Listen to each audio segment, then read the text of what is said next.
Hello and welcome to the second part of the growing challenge, folks.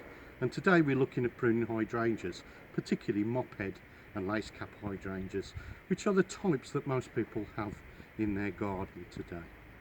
So it is the right time of year for you to be doing this. You're looking for signs of growth, and certainly spring is on the way, and it's an absolutely gorgeous day to be in the garden, isn't it? But first of all, you're going to need some little bits of kit to help you along the way. And the first thing you're going to need a pair of secateurs. You will also need a bucket. Well, I've got an old tree pot here to put your detritus in. We're going to need some bone meal, and you're going to need a hand fork as well. And perhaps a cup of tea or two to make you go along the way. Let's put it like that. This is a very special mug, by the way, given to me by a lady called Molly Green. Okay, and I'm growing some bulbs in here for Molly, so they're underway, Molly. They will be here quite soon. So every video will feature this and watch the bulbs grow, called Chinadoxia. But back to hydrangeas. So here's our hydrangea, and we are in a real street, folks, so you will hear traffic going past, and you might see a couple of folks walking past, so make no apologies. So this is basically ready to be pruned, and we want to prune because we want to maximize the amount of flowers. So hydrangeas themselves actually flower on what we call previous season's growth. So it's growth I've actually produced from last year. So we're really looking to take a third of the growth out right across the actual plant itself, and once we get into the pruning process. So there are other pruning rules that we concentrate on, and basically you're looking for dead, diseased, damaged, crossing branches and any untypical and spindly growth. So as we work through the process, I'll repeat those again, and that's the process that we'll carry through for every plant that you actually prune actually. So we look and we assess the plant itself, and this has been badly damaged. It's had a bit of a rough sort of winter really, and really needs a general tidy up. So there's all sorts of things going on. Look, there's some crossing branches here, so you've just got to make some decisions. There's some damaged growth here, look, at the end of the day, and there might even be some dead wood here, look, that just needs to come out. So if you clip them off, look, totally and utterly dead. So we're going to be pruning that back, but we need to take a step backwards before we actually look at the pruning process. The first thing to do is to get rid of all the detritus underneath, so we can see exactly what we're dealing with on the plant itself. So all these leaves here need to come out, folks. So we need to just get rid of all the leaf litter and all the leaf matter, so we can see the plant itself. And deciduous plants, plants that lose their leaves, really good to prune during the winter months, because you can see the total framework. Here you go, you find twigs and all sorts of bits that are you didn't know were there once you start to clean these things out. Try to get into the centre of the plant and really clean it through. It's a good time to do this and really give this a good clean through, and make sure that you know, you've got bare soil that you can actually look at. So this is what I'm doing. I'm just trying to get right into the middle and into the core of that plant without doing any particular damage. And there you have it. Okay, so there you go. So our pruning rules, as I stated earlier, are dead, diseased, damaged plants, stems, and crossing branches and untypical growth.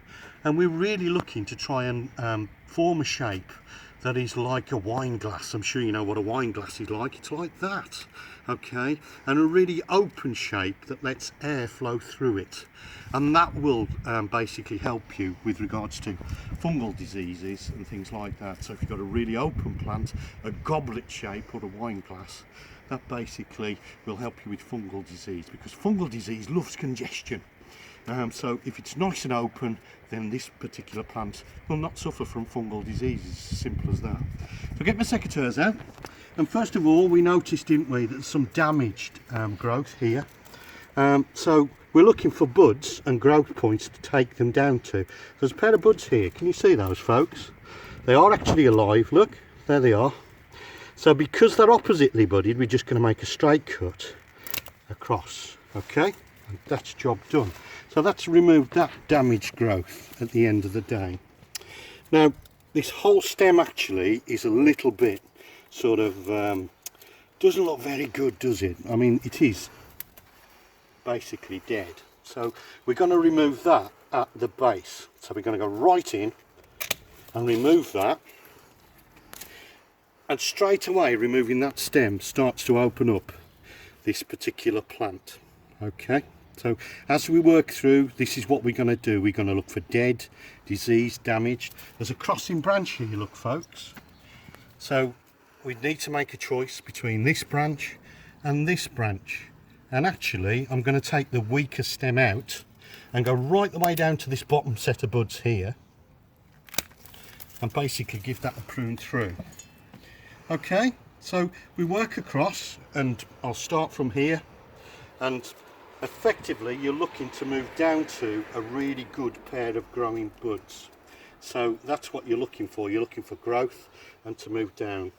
There's a pair there, so we take it back and we'll start to work all the way around. So if we can go back a third and we've got a really good growing pair of buds, we'll take that through. And this plant really needs a good sorting out because it's not been pruned very well in the past. So here we go, look, we've got forking going on here, and there's a decent set of buds there, look. And we take those back. Here's a really spindly stem here, right at the very back. So again, we'll take that right the way down, take it out. And then we've got this one here. So again, we can work into a pair of buds, take it back. And how about this one here? So again, down to a pair of buds. And you're looking at about 5mm above a bud for those particular cuts. And this one here, look, onto there, look. And this really is going to regenerate this plant. And how about that one there? Now if you've got more mature plant, folks, all you need to do is stop and stand back and just keep taking note of what you're actually doing. But this really needed a damn good sort out. Now this is alive here, look, there's a bud there. And then we just take that back to there like that. And then essentially we can prune that dead head off to that particular point there. And now we just carry on with the pruning rules. So there's a crossing branch there, look, it's really spindly. See where it's died back, where the pruning cut has been made really poorly. So we're going to try and get underneath that one there and then prune this one out to a bud there. There's a spindly one here, look, we don't want spindly growth really, so we'll take that right out of the stem. They're just going to be poor stems that actually take away all of the vigour. And I'm just going to knock this one back a little bit further. So what we've got there now, folks, okay, perhaps that one as well, right at the base. And it's often the point when you get to a point where you need to think about stopping pruning, not going too far, okay. But there's your hydrangea. It's nice and open, look. It's got nice open buds and growth. So you're virtually there. Again, some more spindly growth. The more that you look at it, you can still keep taking things out. How about that piece there? So that piece needs to come out. There's a dead stem here, look. Okay. So just work through it in a methodical fashion. And there's two there, look. So I'm going to take this one out. And what we've done there is we've opened that particular plant up. Just take a look at this Charlotte. So Charlotte will come in, look. And how about that? That's wind damage, look. You see that the stem is totally split. So what we're going to have to do there is get right into the centre of that particular stem, because it's split right the way across. The damage is already done really, so that may well just dive back down to the base of the stem. So we may well come back to that and take that back a little bit further. But effectively, folks, that's how to prune your hydrangea. Remember, prune 2 just above a pair of buds, okay. and try and get within quarter of an inch or 5mm of those buds, and then you won't get the dieback that actually happened on this particular plant when it's not been pruned properly before. And then the final thing is to give it a little bit of a feed, because we've given it a haircut, so we need to just sprinkle a little bit of bone meal around the base. Bone meal or fish blood and bone. This actually is fish blood and bone. And then just work that into the topsoil. Just work it in, and that will give your hydrangea a little bit of a boost.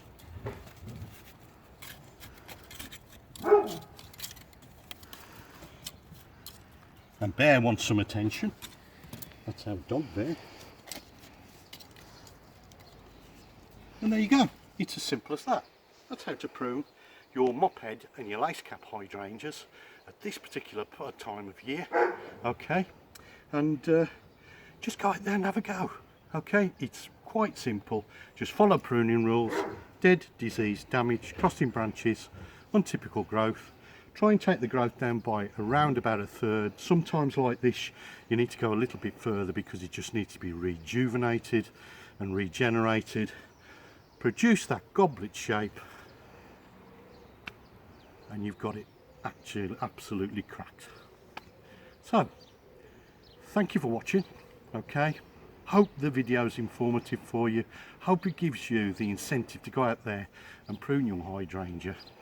And don't forget to subscribe and like, and I'll see you in the next video along. Keep gardening, folks.